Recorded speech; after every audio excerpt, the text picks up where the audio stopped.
On termine notre émission avec Fenêtre sur l'emploi.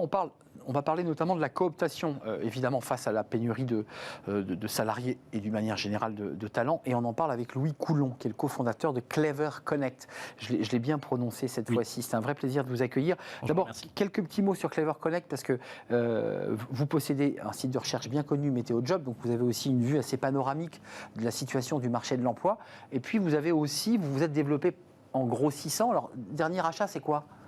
Alors, déjà pour présenter Clever Connect est un éditeur de logiciels de recrutement, historiquement français, et on va en parler dans quelques secondes. En effet, on a plusieurs solutions. On vise à développer le maximum de solutions qui permettent aux recruteurs de mieux recruter tout en proposant une belle expérience à leurs candidats. Et en effet, parmi ces solutions, il y a meteojob.com qui nous permet de voir qu'actuellement, la situation est assez complexe en Europe. En Europe. Au niveau européen, ouais, l'Europe est le marché le plus touché et à peu près 80% des entreprises se déclarent peu confiantes quant à leur capacité à réussir leurs objectifs de recrutement. Donc il y a un vrai problème de pénurie. Avant, on parlait de pénurie de talent. Là, on est vraiment dans une pénurie de main-d'œuvre, c'est-à-dire qu'il n'y a aucun métier qui est épargné. Et donc, il faut trouver de nouvelles solutions. C'est intéressant. On ne parle plus de talent, on parle de main-d'œuvre là. On parle de main-d'œuvre. Pour des secteurs qui sont sous tension et dont on n'arrive pas à trouver le collaborateur ou le salarié. Plus de 80% des entreprises, 88% en France exactement des entreprises déclarent ne pas être confiantes quant à leur capacité à recruter. Donc, c'est tous les secteurs confondus. C'est vraiment une situation jamais vue auparavant. Avant de parler de la cooptation, quand même, vous avez une analyse sur les causes, parce que c'est vrai que vous le constatez, vous faites un diagnostic, vous avez une photographie, mais qu'est-ce qui explique cette situation ? Alors c'est évidemment la pandémie et la reprise post-pandémie. Je dirais que globalement toutes les entreprises se sont mises à recruter en même temps. Donc d'un seul coup, hausse de la demande de main-d'œuvre. En face de ça, en fait, on a beaucoup de salariés qui ont fait une introspection, se sont remis un petit peu en question et se sont dit tiens, en fait, j'ai plus envie de ce travail-là. Donc il y a eu des reconversions, il y a des personnes qui sont sorties tout simplement du marché. Et puis il y a aussi plus de turnover, beaucoup de gens qui quittent leur entreprise tout simplement, et donc plus de recrutement à faire. Et un dernier point qui n'est pas neutre, puisqu'il va nous accompagner encore pour de nombreuses années, c'est la situation démographique, puisqu'on perd à peu près 1 million de talents par an en Europe. Donc en fait, de population active. Vieillissement de la population. Départ en retraite pas renouvelé. Exactement. Donc on perd à peu près 1 million d'actifs par an en Europe, et donc il va y avoir un problème à long terme. Et donc face à ça, il faut et donc vos solutions, c'est quoi vos solutions ? Vous inventez quoi là ?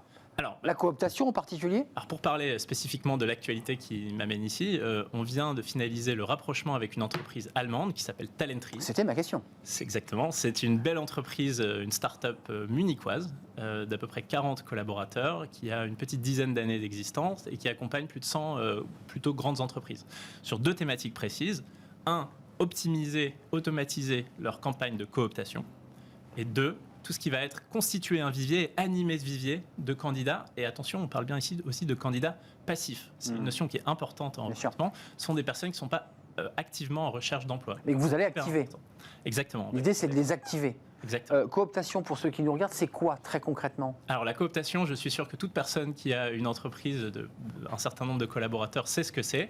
C'est globalement essayer de faire levier sur ses collaborateurs pour leur demander, tenez, présentez-nous des candidats dans votre réseau qui pourraient nous intéresser pour ces postes qu'on a ouverts. Levier, c'est inciter. C'est leur dire, je ne sais pas, c'est vrai pour des cartes parfois de crédit, si vous cooptez un ami, vous avez 80 € sur le compte. En général, il y a des primes, et elles sont de plus en plus élevées, des primes de cooptation. En général, c'est quand le nouveau recrutement a été effectué et a passé sa période d'essai.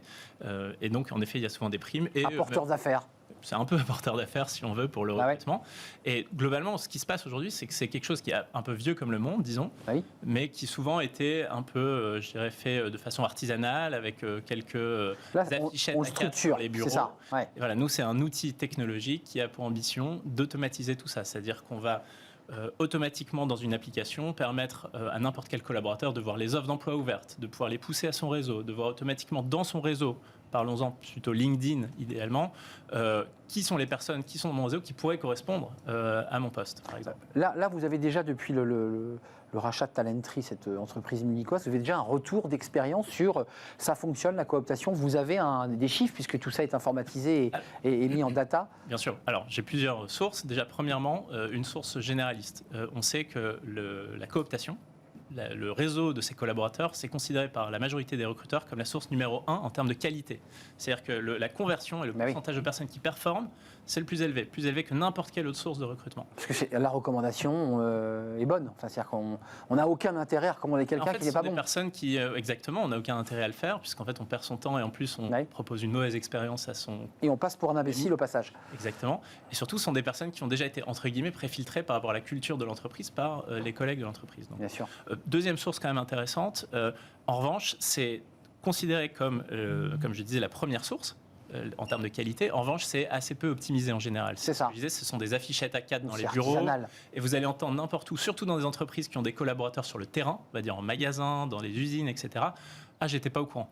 J'ai pas vu les mails. Oui, parce qu'ils n'ont pas été informés au plus près du réseau, quoi. Et c'est ça que fait notre solution, c'est permettre à chaque collaborateur réellement, au quotidien, dans une application, d'avoir les informations. Oui, alors vous évoquiez tout à l'heure l'idée donc de la cooptation, on vient de le développer très clairement, mais il y a aussi l'idée d'activer des candidats passifs. Exactement. Alors ça, c'est vrai que c'est important, c'est réveiller ceux qui sont endormis, et après tout, on les réveille, ils disent ah bah oui, tiens, pourquoi pas. On fait comment là? Comment ça marche techniquement? Alors déjà, on est dans une telle pénurie, comme on le disait, qu'on n'a pas d'autre choix. C'est la première chose que je voudrais dire. Donc il faut débaucher les gens, pour le dire simple. Ça ne suffit plus de se concentrer uniquement sur les flux entrants. On est obligé de trouver de nouvelles solutions. On en a parlé, la cooptation en est une. Et en général, si on optimise la cooptation et qu'on l'automatise, en fait, on va avoir 2, 3, 4, 5 fois plus de cooptation et donc du trafic. Un autre axe, c'est celui des candidats passés ou passifs. Je vais expliquer la différence. Passés sont des candidatures que j'ai eues par le passé et dont historiquement on ne faisait rien. J'ai eu des nouvelles offres d'emploi, je vais les publier et voir qui postule. Alors qu'il y a peut-être dans les personnes qui ont postulé dans les 6, 12, 18, 24 derniers mois, des personnes qui pourraient correspondre. Quand on parle de candidats passifs, à l'inverse, ce sont des personnes quelle que soit la source, la base de données, ça peut être un réseau social professionnel par exemple.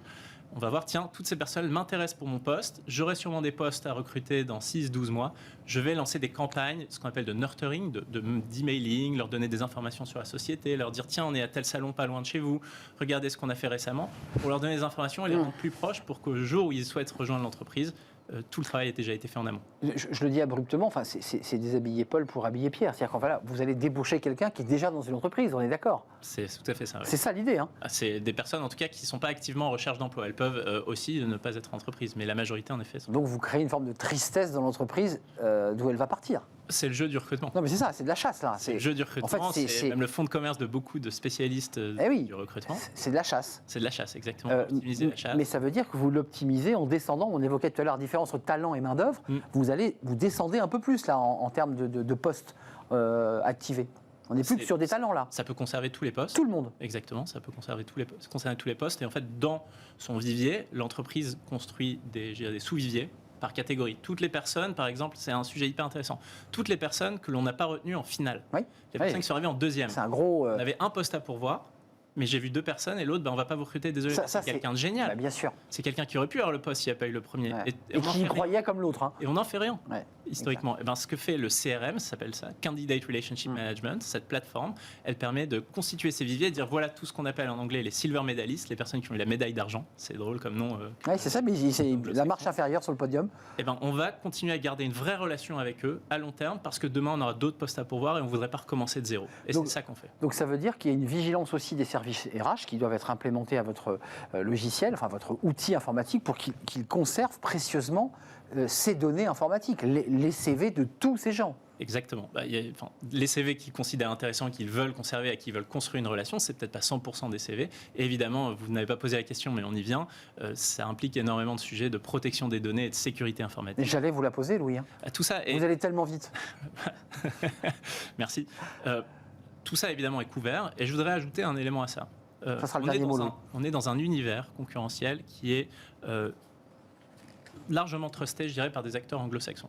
Nous, on vient de consolider un acteur qui est français et allemand. J'entends l'argument. Et on veut être... Made in France de la data. France et Allemagne. Donc on est maintenant totalement un acteur franco-allemand qui a un chemin pour être le leader européen pour les sociétés européennes où le besoin est le plus important. Notre souveraineté, elle est essentielle. Et protéger nos datas et nos parcours. On est là pour ça, proposer la meilleure expérience Vous avez eu bien raison de rajouter cet élément parce que c'est un élément fondamental. Le ministre de l'économie, on lui a rajouté la souveraineté, vous avez vu, et qui va vous impacte directement. Merci Louis Coulon d'être venu nous rendre visite, cofondateur de Cleaver Connect, qui a grossi et qui travaille sur cette cooptation et l'activation des salariés un peu endormis que vous réveillez justement.